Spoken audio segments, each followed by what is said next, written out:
L'esprit d'asservissement, la faiblesse de la chair, ainsi que le sentiment de condamnation et de malheur que produit le légalisme sont expulsés victorieusement par l'affranchissement du Saint-Esprit.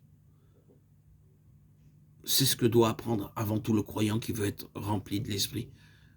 C'est que la loi, la chair et tout effort propre sont absolument incapables de nous faire servir Dieu.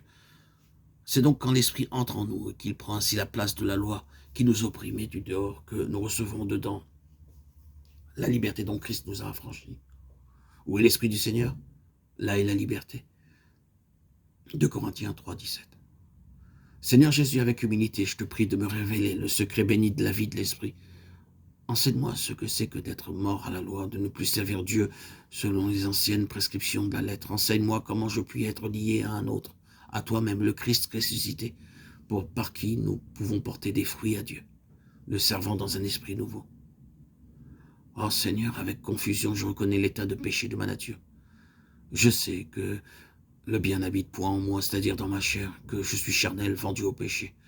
Je te loue de ce qu'en réponse à mon cri qui me délivra de ce corps de mort, tu m'as appris à répondre.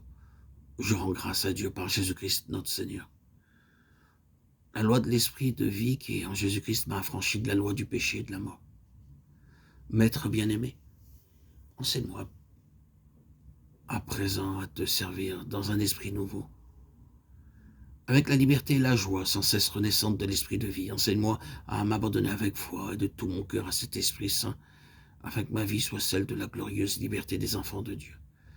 Qu'elle témoigne de la présence habituelle du Sauveur toujours prêt à produire en moi le vouloir et le faire, comme le Père les produisait en son Fils. Amen. Ce n'est pas assez de savoir qu'il y a deux maîtres à servir, ou Dieu ou le péché, Romains 6, 15, 22, et de se donner à Dieu seul. Il faut encore reconnaître que pour servir Dieu comme notre seul maître, il y a deux manières de le faire. Selon les anciennes prescriptions de la lettre ou dans un esprit nouveau, Romains 7, 1, 16, jusqu'à ce qu'on comprenne la différence, jusqu'à ce qu'on reconnaisse le danger et l'incapacité que décrit Romains 7, 14, 25, et qu'on renonce entièrement à cette voie légale. Il est impossible de savoir ce qu'est le service de Dieu par le renouvellement et la joie de l'esprit. Ce n'est que quand on a renoncé à se confier en la chair qu'on peut commencer à vivre de cette vie nouvelle.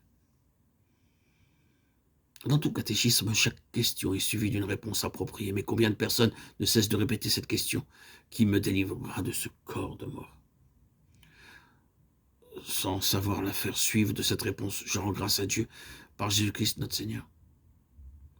La loi de l'esprit de vie qui en Jésus-Christ m'a affranchi. C'est cette réponse-là que développe Romains 8, 1, 16. Jamais ne faites cette question sans la faire suivre aussitôt de cette réponse.